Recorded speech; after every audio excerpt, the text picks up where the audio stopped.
Hi everyone, my name is Glennis Tohino at mag-interview tayo sa mga taong 1 teen, 1 adult, 1 unemployed, at 1 senior, at 1 professional and employed.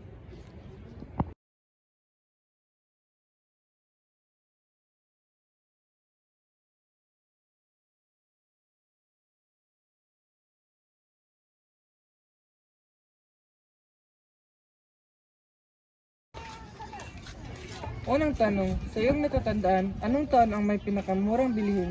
Magbigay ng halimbawa ng produkto at presyo. 2009, mura lang ang sardinas. Tag 20. Pangalawang tanong, ngayon naman, magkano ang presyo ng produkto na iyong ginatanggit? Nataas ang presyo. Tag 40. Karon, Ikatlong tanong, bakit nga ba nagmahal ang presyo ng mga produkto natin ngayon katulad ng bigas, karne at iba pa? next question. Nitobo. Ikaapat na tanong, paano kaya natin marisolba ang inflasyon o nataas ang presyo ngayon? Next question. Ikalimang tanong, sa iyong opinion, ano ang gagawin natin o ikaw para mabuhay tayo o malagpasan ang krisis na ito? Mag-aaral ako ng mabuti para mag-successful. Sa iyong natandaan, anong taon ang may pinakamurang bilihin? Magbigay ng halimbawa ng produkto at presyo. 2000 to 2006, ang bigas rato na nasa mga 18 to 26. Kunya ang karne, siguro nasa mga 120 lang siguro to dati. Pangalawa, ngayon naman magkano ang presyo ng mga produkto na iyong binanggit? Karon ang bugas nasa kuana 60 to 69. Yung karne ro nasa 400 plus na karon. 48 yan. Pangatlo, bakit nga ba nagmahalan ang presyo ng mga produktong natin ngayon katulad ng bigas, kami at iba pa? Siguro limit ng mga kuan ron. Mga karne karon. Pang-apat, paano kaya natin ma-resolve ang inflation o nataas ang presyo ngayon? Next question. Pangalima, sa iyong opinion, ano ang gawin natin o ikaw para mabuhay tayo o malagpasan ang krisis na ito? Siguro mag-ano na, tanong na lang kag kuan ya gulay. Mga nang sudanon. Number 1. Sa iyong natatandaan, anong taon ang may pinakamurang bilihin?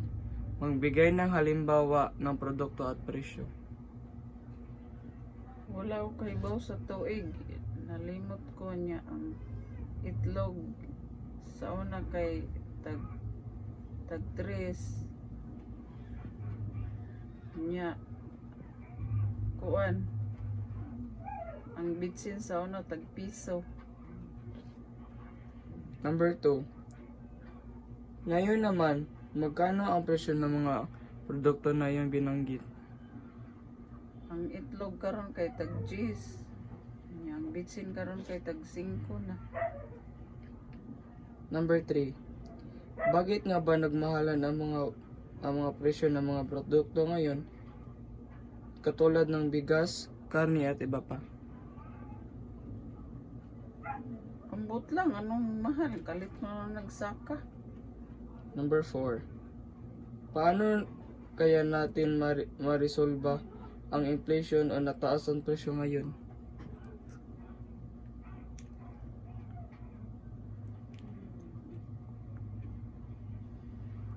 Wa ko kahibaw lagi.